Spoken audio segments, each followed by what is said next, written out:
প্রিয় দর্শক, আসসালামু আলাইকুম। আগামী জাতীয় সংসদ নির্বাচন কোন পদ্ধতিতে অনুষ্ঠিত হবে এই নিয়ে শুরু হয়েছে এখন থেকে জল্পনা কল্পনার।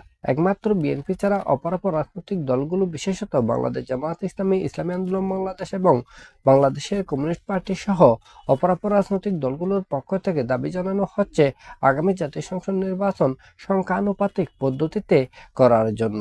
বিএনপির পক্ষ থেকে বলা হচ্ছে আগামী জাতীয় সংসদ নির্বাচন পুরনো পদ্ধতিতেই করাই হবে শ্রেয়। আজকে আমরা আলোচনা করব এই ভিডিওতে কেন বাংলাদেশের রাজনৈতিক ব্যবস্থায় সংখ্যানুপাতিক পদ্ধতির নির্বাচনী ব্যবস্থা যুৎসই নয় সে বিষয়টি নিয়ে। প্রথমত, যেহেতু সংখ্যানুপাতিক পদ্ধতির নির্বাচনী ব্যবস্থায় একক কোনো রাজনৈতিক দল একক সংখ্যাগরিষ্ঠতা পেয়ে সরকার গঠন করার সুযোগ পাওয়ার সম্ভাবনা কম থাকে, সেহেতু ঝুলন্ত পার্লামেন্ট তৈরির সম্ভাবনা থাকে এবং দুর্বল সরকার গঠন হওয়ারও সম্ভাবনা থাকে।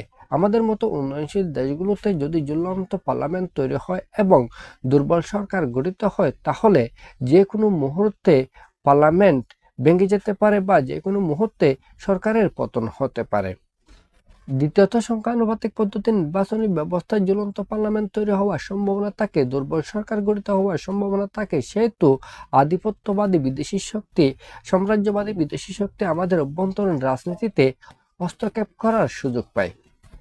তৃতীয়ত, যেহেতু আমাদের রাজনৈতিক দলগুলো বা আমাদের রাজনৈতিক সরকারগুলো মনে করে বাংলাদেশের বিভাগীয় শহরগুলোকে নিয়ন্ত্রণে রাখতে পারলে বাংলাদেশকে নিয়ন্ত্রণে রাখা যায়, বাংলাদেশের রাজনীতিকে নিয়ন্ত্রণে রাখা যায়, সেহেতু সংখ্যানুপাতিক পদ্ধতির নির্বাচনের মাধ্যমে কোন দল কোন সংসদ সদস্যকে কোন সংসদীয় আসনের প্রতিনিধিকে নির্বাচন করবে এই নিয়ে জটিলতা তৈরি হতে পারে, নতুন কোনো সংকটের উদ্ভব হতে পারে।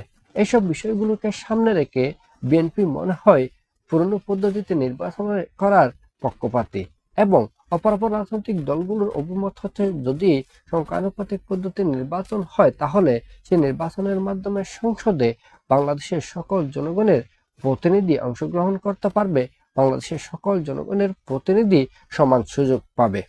আমাদের পরবর্তী ভিডিও পাওয়ার জন্য আমাদের এই চ্যানেলটি সাবস্ক্রাইব করবেন। সবাইকে ধন্যবাদ। আসসালামু আলাইকুম।